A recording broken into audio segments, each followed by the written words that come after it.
दोस्तों, मैं स्वागत करता हूं आपके अपने YouTube ऑनलाइन क्लासेस पर। आज की इस वीडियो में हम लोग कक्षा 8 के मॉडल पेपर को देखने वाले हैं जो 2023 और 2024 में पूछे गए हैं। ठीक है, चलिए तो बिना देरी किए अपना वीडियो शुरुआत करते हैं। आपका ये जो पेपर होता है वो 3 घंटों का होता है। कभी कभी स्कूलों में 2 घंटे ही दिए जाते हैं, कोई बात नहीं। और पूर्णांक 50 नंबर के होते हैं। ठीक है, आप लोग के इस पेपर के माध्यम से मैं ये दर्शाना चाहता हूं कि कैसे कैसे प्रश्न आ सकते हैं। चलिए तो हम लोग पहले क्वेश्चंस की तरफ हम लोग चलते हैं। पहला क्वेश्चन कुछ बोल रहा है ऐसा कि निम्नलिखित कथनों के मुख्य सम्मुख सत्य तथा अथवा असत्य लिखे हैं, मतलब इसमें लिखने हैं, ये थोड़ी सी मिसिंग है। ठीक है, तो हमको सत्य असत्य इसके सामने जस्ट लिखने हैं, कौन सा सही है और कौन सा गलत है। ठीक है, तो आप क्वेश्चन नंबर पहला देख रहे हैं कि 1 को 0 से भाग देना संभव नहीं है। मतलब 1 को 0 से क्या भाग देना पॉसिबल है या नहीं है। मतलब 1 को अगर 0 से डिवाइड किया जाएगा तो पॉसिबल है, संभव है? जी हाँ, नहीं दोस्तों, 0 का चाहे कितना भी टाइम्स टेबल पढ़ लिया जाए, 1 को कभी काट नहीं सकता है, अर्थात ये संभव नहीं है। अर्थात जो बोला गया है वो सत्य है, अर्थात ये करेक्ट हो जाएगा। इसके बाद दूसरा क्वेश्चन है, किसी धनात्मक संख्या का व्युत्क्रम ऋणात्मक परिमेय संख्या होता है? जी नहीं दोस्तों, ये गलत है। ठीक, ऋणात्मक परिमेय संख्या कभी नहीं होता है। अगर उसका उल्टा भी करेंगे, कोई भी धनात्मक संख्या जैसे 5 है, इसका उल्टा करते हैं तो 1/5 होगा और ये ऋणात्मक नहीं है। ठीक है, तो ये गलत बोला गया है, असत्य है। इसके बाद क्वेश्चन नंबर पहले का ग क्या है? एक वर्ग संख्या में अंकों की संख्या सम होती है। एक वर्ग संख्या में अंकों की संख्या सम विषम दोनों हो सकती है, अर्थात ये भी गलत है। ठीक, परिमेय संख्याओं में गुणा का तत्समक अवयव है 1। भाई परिमेय संख्या के गुणात्मक तत्समक अवयव 1 है, ये सत्य है। ठीक है, गुणात्मक तत्समक अवयव जो होता है वो 1 होता है, गुणा करने पे 1 फाइंड होता है। बोल रहा है 729 अंक वाला क्वेश्चन है। 729 एक पूर्ण घन संख्या है। 729 क्या एक पूर्ण घन संख्या है? जी हाँ दोस्तों, ये 9 का घन है। ठीक है, तो ये एक पूर्ण घन संख्या है। ठीक, इसके बाद क्वेश्चन नंबर 2 है, रिक्त स्थानों की पूर्ति करनी है। ठीक है, यहाँ पे दिया गया है 2/11 गुना -3/7 बराबर है -3/7। तो यहाँ पे क्या भराएगा? रिक्त स्थान है दोस्तों। यहाँ पे हो जाएगा आपका 2/11। देख रहे होंगे यहाँ पे ये मैच कर रहा है, तो ये वाला मिसिंग है, इसलिए 2/11 इसका आंसर हो जाएगा। ये आपका फॉर्मूला है दूसरा ख वाला। बोल रहा विक्रय मूल्य बराबर लाभ प्लस क्रय मूल्य होता है। क्रय मूल्य आप लोगों ने पढ़ा होगा। ठीक है, इसके बाद दूसरा क्वेश्चन ग बोल रहा है 16 संबंधी 29 का वर्गानुपात अर्थात इसका वर्गमूल निकाले जाएंगे तो उसका अनुपात क्या होगा? तो इसका वर्गानुपात आपका हो जाएगा दोस्तों 4/7। ठीक है, इसके बाद 9801 के वर्गमूल के अंकों की संख्या कितनी होगी? वर्गमूल इसका अगर वर्गमूल लेंगे तो इसके कितने अंक आएंगे? तो दोस्तों जोड़ा बनाते हैं 2 और 2, अर्थात इसके जो अंक आएंगे वो 2 अंक आएंगे। ठीक, 2 अंकों की संख्या आएगी यहाँ पे। इसके बाद अंग क्वेश्चन नंबर दूसरे का अंग 5xy में x का गुणांक क्या है? तो x को अगर छोड़ दिया जाए, x के गुणा में 5 भी दिख रहा है, xy भी दिख रहा है, तो इसका गुणांक हो जाएगा 5y। ठीक है, आई होप अच्छा लग रहा होगा क्वेश्चंस। इसके बाद 3 प्रश्न दिए गए हैं। तीसरा नंबर प्रश्न दिया गया है, उसमें भी 5 प्रश्न है और प्रत्येक प्रश्न जो है 1-1 अंक के हैं। ठीक है, और इसमें आपको आंसर देना है। बोल रहा है 3/8 का योज्य प्रतिलोम लिखिए। योज्य प्रतिलोम अर्थात इसमें क्या जोड़ेंगे कि ये 0 हो जाएगा। तो योज्य प्रतिलोम कभी भी पूछ देगा तो -3/8 होगा। ठीक, और गुणात्मक प्रतिलोम लिखता तो इसी को उल्टा कर देते, 8 ऊपर हो जाता 3 नीचे। ठीक है, कोई बात नहीं, ये नहीं पूछा है। दूसरा ख वाला क्वेश्चन है, -5/8 का गुणात्मक प्रतिलोम। दोस्तों गुणात्मक प्रतिलोम पूछ दिया तो इसका हो जाएगा -8/5। बस इसी को उल्टा कर देना गुणात्मक प्रतिलोम में। नेक्स्ट ग वाला क्वेश्चन पूछ रहा है, परिमेय संख्या 24/35 का वर्ग ज्ञात कीजिए। 24/35 का हमको वर्ग ज्ञात करना है, वर्ग क्या होगा? ठीक है, तो आप इसका 24/35 का आराम से वर्ग ज्ञात कर लेंगे। कैसे? 24/35 लिखेंगे और इसका वर्ग कर देंगे। यानी 24 गुना 24, 24 गुना 24 और बटा में कितना हो जाएगा आपका 35। ठीक है, 35 गुना 35 दो बार। ठीक है, उसको करके आप गुणा करके लिख देंगे। ओके, उसके बाद घ वाला है, बोल रहा है तीन भुजाओं वाले बहुभुज का नाम बताइए। तीन भुजाओं वाले बहुभुज जो होता है वो त्रिभुज होता है। ठीक है, इसका त्रिभुज नाम हो जाएगा। तीन भुजाओं को मिलाकर भाई बहुभुज बनाया जाता है तो वो त्रिभुज होता है।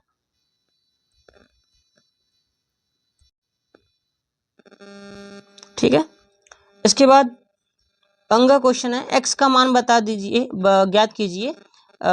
यदि x का 12%, x का 12% यानी x गुना 12%, 12 बटा में 100, ये 12% हो जाएगा, बराबर किसके इक्वल है? 36 के। ठीक है, तो इसको हम लोग को सॉल्व करना है।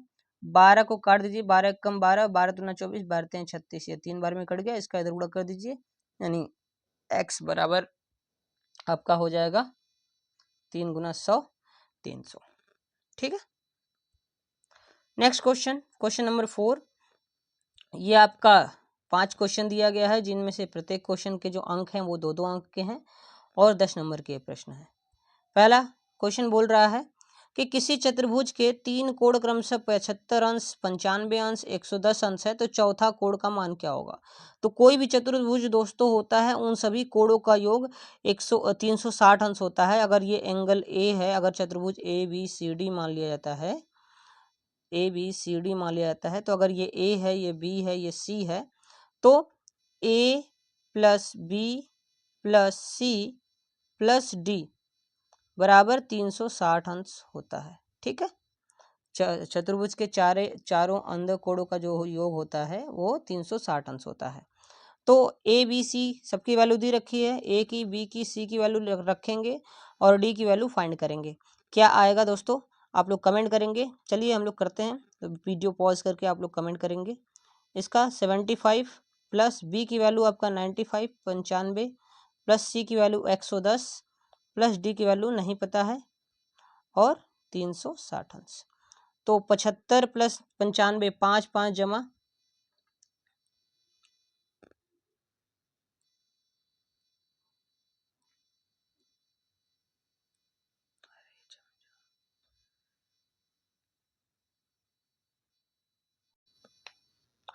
5 5 हो गया 10, 10 0 0 हो गया और हासिल लगा 1, ये हो गया 10, यानी ये 10 हो गया, 10 सा 17 और 17 11 कितना होगा? तो 17 11 आपका हो जाएगा 28। ठीक है, प्लस डी बराबर 360। अब 280, 360 में से 280 घटा देंगे तो डी की वैल्यू आ जाएगी आपकी 360 में से 280 जाएगा 0 0 0 गया, 16 में से 8 गया 8, यानी कि 80 इसका आंसर हो जाएगा। ठीक है, आप लोग कमेंट कीजिए, देखिएगा क्या आंसर आएगा। इसके बाद क्वेश्चन नंबर ख, दो पासों को एक साथ फेंकने पर दोनों पर सम अंक ऊपर आने की घटना का समुच्चय बताइए। समुच्चय क्या क्या होगा? तो दोनों पर सम संख्या क्या क्या आ सकती है? तो 2 2 भी आ सकता है। ठीक है, और 2 4 भी आ सकता है। ठीक है, और 2 6 भी आ सकता है, और क्या आ सकता है? 4 2 भी आ सकता है। ठीक है, 4 4 भी आ सकता है। ठीक है, और 4 6 भी आ सकता है, और क्या आ सकता है? 6 2 भी आ सकता है, पहले पासे पे 6 दूसरे पासे पे 2 आ जाए, और 6 4 भी आ सकता है, और दोनों पासे पे 6 6 भी हो सकता है। यानी कि उस घटना का जो समुच्चय हो जाएगा वो ये हो जाएगा। ठीक है, 2 2 2 4 2 6 2 4 2 4 4 4 6 6 2 6 4 और 6 6 होगा यहाँ पे। ठीक है, ये टोटल घटना हो सकती है 9 ठो। इतना हो जाएगा आपका आंसर। उसके बाद ग वाला है, बोल रहा है यदि m 8 हो तो इसलिए पाइथागोरियन त्रिक क्या होंगे? तो पाइथागोरियन त्रिक के लिए देखो दोस्तों फॉर्मूला होता है 2m m स्क्वायर प्लस 1, एक होता है m स्क्वायर माइनस 1। आप लोग ये याद रखेंगे तो पाइथागोरियन त्रिक आराम से निकाल सकते हैं। ठीक है, अब ये जो वैल्यू दी रखी है, m की वैल्यू दी रखी है, यानी ये पूरी वैल्यू हम लोग इसको मान लेंगे। ठीक है, तो 2m बराबर 8 है, तो m बराबर हो जाएगा 4। ठीक है, इस 4 का मान उठा के यहाँ पे रखेंगे, तो m स्क्वायर प्लस 1 करेंगे, यानी m स्क्वायर यानी 16, 4 का स्क्वायर 16, 16 प्लस 1 17 हो जाएगा, और 16 माइनस 1 15 हो जाएगा। तो एक पाइथागोरियन त्रिक आपका हो जाएगा 4 17 और 15, ठीक है। और सॉरी 8 17 और 15 ये तीन हो जाएंगे पाइथागोरियन त्रिक। आप लोग इसको चाहें तो रख के सॉल्व कर सकते हैं, देखेंगे तो पाइथागोरस प्रमेय का ये फॉलो करेंगे, ठीक है। इसके बाद घ वाला क्वेश्चन है, बोल रहा है कि 3/8 और 2/3 के मध्य तीन परिमेय संख्या ज्ञात करनी है। तो आप लोग इसको ज्ञात कर लेंगे। करना कैसे होता है आराम से, इसमें कोई दिक्कत परेशानी नहीं है। बस आपको 3/8 लिखनी है, ठीक है, और 2/3 लिखनी है, और दोनों के जो हर हैं उन दोनों को बराबर करना है। तो देखेंगे इनमें कोई कॉमन चीज़ है, नई चीज़ है, ठीक है। तो इधर 3 है तो ऊपर नीचे आप इसमें 3 से मल्टीप्लाई करेंगे, ठीक है। और इधर 8 है तो आप इस तरफ 8 से ऊपर नीचे मल्टीप्लाई करेंगे, ठीक है। इतना कर लेना है और सीधे सीधे बस सिंपली गुणा करना है।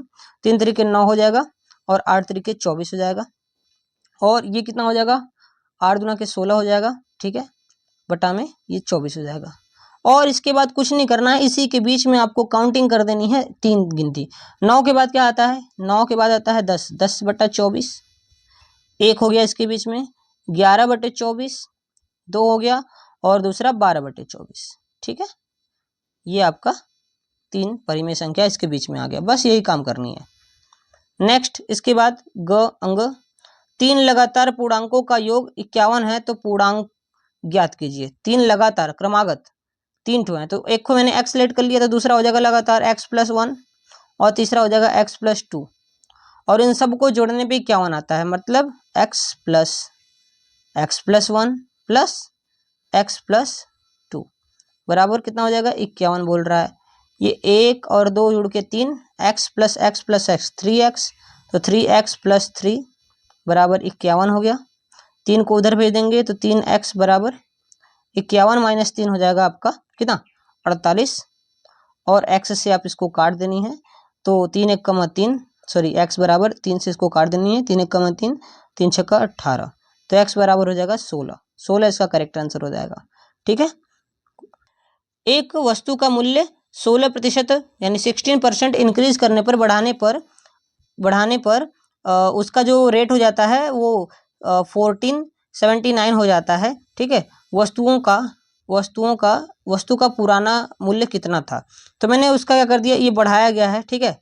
तो वो x रुपये मान लेते हैं और x का इतना % निकाल के x में जोड़ देंगे, तो जो भी आएगा वो उसका एक्चुअल रेट हो जाएगा, ठीक है। क्या करेंगे भाई, x रुपये का मैंने मान लिया, प्लस x का 16% निकालने के बाद उसका बढ़ाने पर इतना रेट हो गया है, 16% बढ़ा दिया गया है, 16% बराबर 1400 यानी 1479, ठीक है। इतना आपका हुआ है। अब इसको सॉल्व कर लेंगे, यहाँ से x की वैल्यू आपकी आराम से आ जाएगी, ठीक है। इसके बाद आयलर सूत्र से आप बहुभुज के फलक ज्ञात कीजिए, ठीक है। किस बहुभुज के, अच्छा, जिसके शीर्ष व किनारे दिए हुए हैं ये और ये, ठीक है। एक फॉर्मूला होता है, उससे आप कर सकते हैं, आयलर फॉर्मूले ये आपकी किताब में दिए होते हैं, ठीक है। इसके बाद है, बोल रहा है कि 28,216 को किस लघुत्तम संख्या से भाग देने पर पूर्ण घन बन जाएगा। तो आप इसको घन मतलब ये एल्शियम ले लीजिएगा पहले तो इसका, और 3 का जोड़ा बनाइएगा, ठीक है। और जिसका जोड़ा नहीं बनेगा उससे आप भाग देंगे तो ये पूर्ण घन बन जाएगा, ठीक है।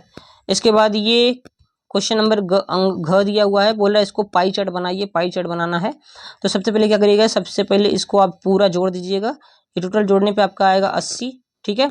अब इसके बाद पाई चार्ट बनाना है, तो पाई चार्ट के लिए प्रत्येक के लिए आपका परसेंटेज निकलना जरूरी है, ठीक है।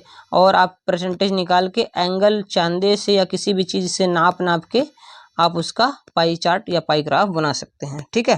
जैसे ये 5 है, अब ये टोटल 80 आया है, तो प्रतिशत कितना हो जाएगा, तो 5/80 गुना 100 कर देंगे, ठीक है। और इससे आपका परसेंटेज आ जाएगा, इसको काट दिया। अब इसके बाद जितना आएगा उतना % या उतना डिग्री जो भी आएगा वो आपका एंगल बना लेनी है। अच्छा, ये % आएगा। अब उस चाहो तो डिग्री बनाना है तो 360 लिख के फिर डिग्री बना सकते हो, ठीक। तो ये कर सकते हो आप काम। इसके बाद अंग क्वेश्चन है, बोल रहा है 16,000 का 10% वार्षिक ब्याज की दर से 1/2 यानी कि 1.5 वर्ष का चक्रवृद्धि ब्याज ज्ञात कीजिए, जबकि जो ब्याज है वो छमाही दिया जाता है। तो दोस्तों मैंने बताया होगा या कभी पढ़े होंगे आप लोग कि अगर ब्याज छमाही दिया जाता है तो जो रेट होता है वो आधा हो जाता है, मतलब ये वार्षिक ब्याज है तो वो छमाही लेंगे तो उसका आधा ब्याज लेना पड़ेगा, ठीक है। तो आर आपका हो जाएगा 10/2 यानी 5%। ठीक, और जो समय हो जाएगा ये देखिए 1 साल में 2 छमाही और एक ऑलरेडी छमाही दिया, यानी टोटल n बराबर आपका हो जाएगा 3। ठीक है, ये रख के आप लोग चक्रवृद्धि ब्याज का फॉर्मूला लगा के आराम से इसको सॉल्व कर सकते हैं। ठीक है, इसके बाद 2 क्वेश्चन दिए गए हैं, 6वां क्वेश्चन दिया गया है, इसमें आपको 2 क्वेश्चन करने हैं कोई भी। ठीक है, आप चाहे 2 में से कोई भी क्वेश्चन कर सकते हैं क्योंकि 3 क्वेश्चन दिए हुए हैं। ठीक है, और एक क्वेश्चन 5 नंबर के हैं आपके। ठीक, बोल रहा है 5 वर्ष पहले पिता की आयु अपने पुत्र की आयु की 3 गुनी थी, 10 वर्ष बाद पिता की आयु अपने पुत्र की आयु की 2 गुनी हो जाएगी, पुत्र की वर्तमान आयु ज्ञात कीजिए। ये कर लीजिएगा चाहे आप, और चाहे तो आप ये वाला कर सकते हैं, ख वाला, एक चतुर्भुज ABCD की रचना कीजिए, रचना के क्वेश्चन से हैं। ठीक है, ये आपका 5 नंबर में दिया हुआ है। अगर ये आप कर सकते हैं, ये कर सकते हैं, या फिर नीचे वाला भी ग वाला भी कर सकते हैं कि इतने का विलोकन विधि से, विलोकन नहीं, ये कह सकते हैं आप भाग विधि लिख सकते हैं, या भाग विधि वही चीज़ है। ठीक है, भाग विधि से आप इसका वर्गमूल ज्ञात कर दीजिए। ठीक है, ये 5 नंबर का क्वेश्चन दिया गया है। ठीक है, तब तक के लिए जय हिंद दोस्तों, मिलते हैं अपने नेक्स्ट वीडियो में।